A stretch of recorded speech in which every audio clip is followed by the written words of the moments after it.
Thank you for plugging into this Family Life News podcast, streaming issues-driven, family-focused news.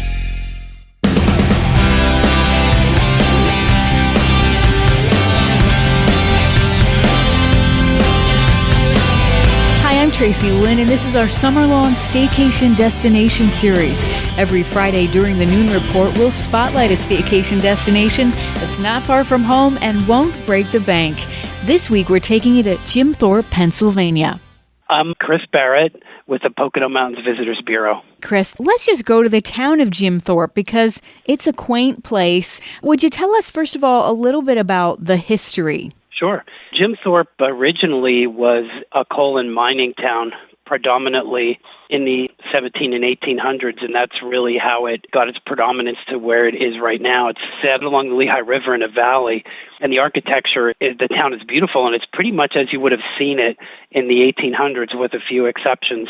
And in fact, there was a movie filmed there in 1968, The Molly Maguires, which was set in that period, and they filmed it there because the town is pretty much exactly the same as what it was at that time. Starring Sean Connery. Starring Sean Connery, yes. So it was really a thrill for everybody here in the region to have that big production come to our area. We're not endorsing that movie necessarily, but No. That movie helped portray people kind of taking the law into their own hands before there were work unions. Right. So at that time, a lot of European immigrants were coming into the East Coast, laboring in mining operations, among other industrial pursuits, and they took some of those organizations with them. And some of them were, unfortunately, trying to overthrow management of some of those mining operations by some violent means. Because people didn't unionize at the time, there just wasn't any of that type of representation for labor. Wow, it sheds light on some of our history. But would you tell us about the athlete, Jim Thorpe? Sure. So it's interesting how Jim Thorpe got its name. The original name of the town was Mount Chunk. So there were two boroughs in Pennsylvania. One was East Mount Chunk, I believe, and the other was just Mount Chunk. That was the original name of the town.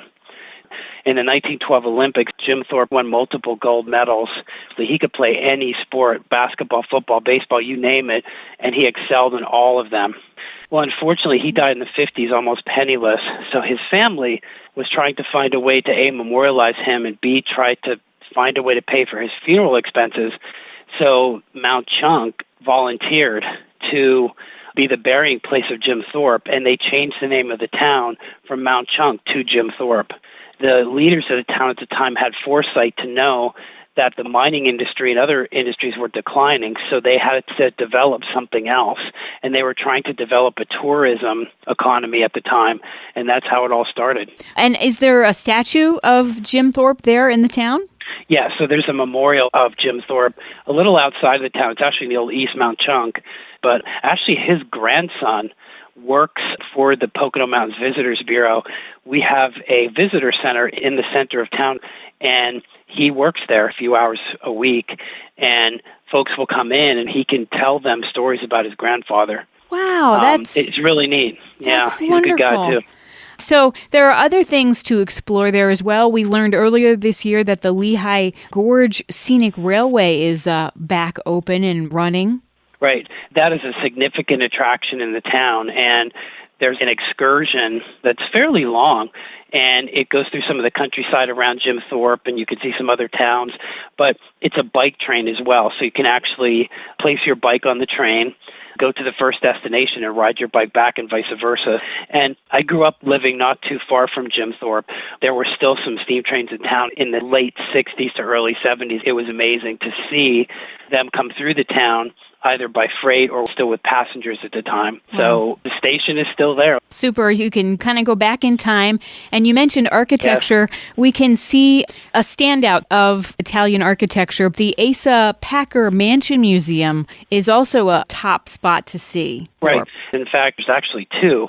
Asa and Harry Packer was a father and a son, and they were very involved in the mining and navigation operations located in the town. They were both termed Lehigh because the Lehigh River runs through the town. One of the mansions was actually closed completely and given to the town. The town couldn't operate it, so it remained closed for many, many years. In the 50s and 60s, it was given to a civic club to operate it, so they reopened it, and when they opened it, Everything was pretty much as it remained in the early 1900s. But the amazing part was the steam trains, locomotives, they emitted through their smoke a carbon-type substance that permeated the building. And over time, they're talking over decades, kind of created a covering over everything, which actually preserved it. And because it was carbon and oil based. So when you go into those mansions, especially Harry Packer's mansion, it's a walk back in time. Now for that, because of COVID, you do have to call ahead of time because they've been closed. The other Packer mansion is open. It's actually a bed and breakfast, beautiful rooms. And also there's an overlook. But those two mansions are definitely a walk back in time. There's no question about it. Yeah, I've enjoyed the pictures that I have seen.